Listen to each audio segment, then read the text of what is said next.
Ngithatha leli thuba bazalwane lonibingelela ngegama eliyingcwele elikaJesu Kristu waseNazaretha. Ngibonga namhlanje uJehova empilweni yami ukuthi ungifundisile ngokukhuluma isiZulu. Ungiyalelile ngendlela eziningi ukwenza umsebenzi wakhe. Nalesipho lesokukhuluma isiZulu ngifuna ukusisebenzisa ngendlela afuna ngisebenzise ngaso ukuze kulelo langa nje sengihlangana naye uNkulunkulu angibusise ngaleyo ndlela ezongibusisa ngayo ngalesipho sami. Ngifuna ukusisebenzisa ngendlela. Phela igift isetshenziswa ngendlela. Namhlanje ngiphethe indaba ezimnandi. Ngiphethe neBhayibheli elingcwele elibhalwe ngesiZulu. And isiZulu angizange ngize ngisifunde nasesikoleni, ngakhula namaZulu. Ngasonta namaZulu and uNkulunkulu noMoya oNgcwele ibona abangifundisile ukufunda naleli iBhayibheli ngesiZulu. Ake sifundeke namhlanje. Sifunda namhlanje amaHubo 23. uJehova ungumalusi omuhle. Leli hubo bazalwane lika Davide. Make siqale silifundeke sukela iverse lethu lokuqala. Uthi uDavide, uJehova ungumalusi wami. Angiyikuswela. Uyangilalisa emadlelweni aluhlaza. Uyangisa ngasemanzini okuphumula. Ubuyisa umphefumulo wami. Uyangihola ezindleleni zokulunga ngenxa yegama lakhe. Noma ngihamba esigodini sethunzi lokufa, angesabe ukube ngokuba wena unami. Intongo yakho nodondolo lwakho ziyangiduduza. Verses 5.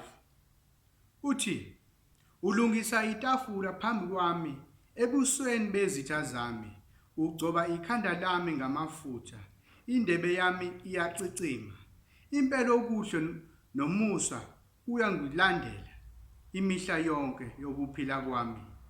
Ngiyakuhlala endlini kaJehova kuze kube phakade.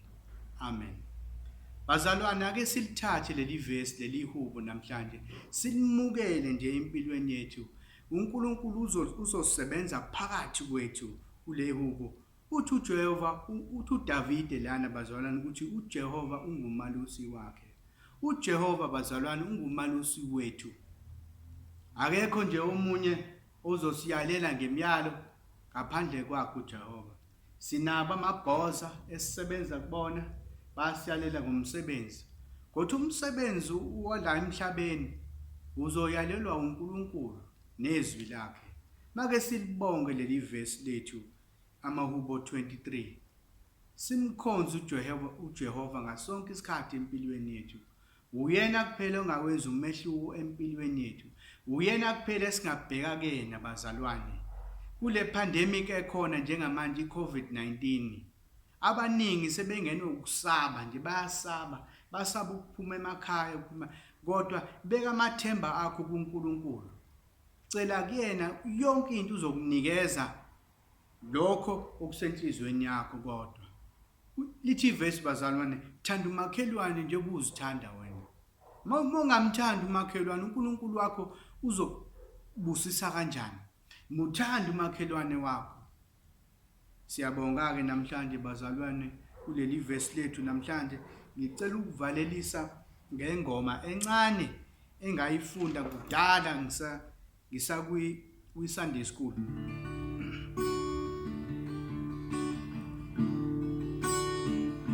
Ngihlanze moyeni wami mangibethe uqobo lwami sengizinike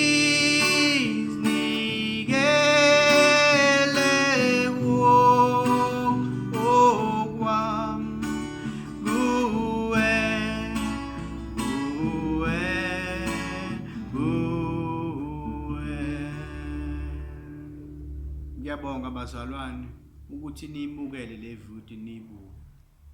Ngicela ningithandazele ngoba nami ngiyinceku lenkosi. Ngisafisa ukuthi uNkulunkulu angithathe angihambisa kwezinye indawo. Ngibonga kakhulu kule video. Ni-enjoy.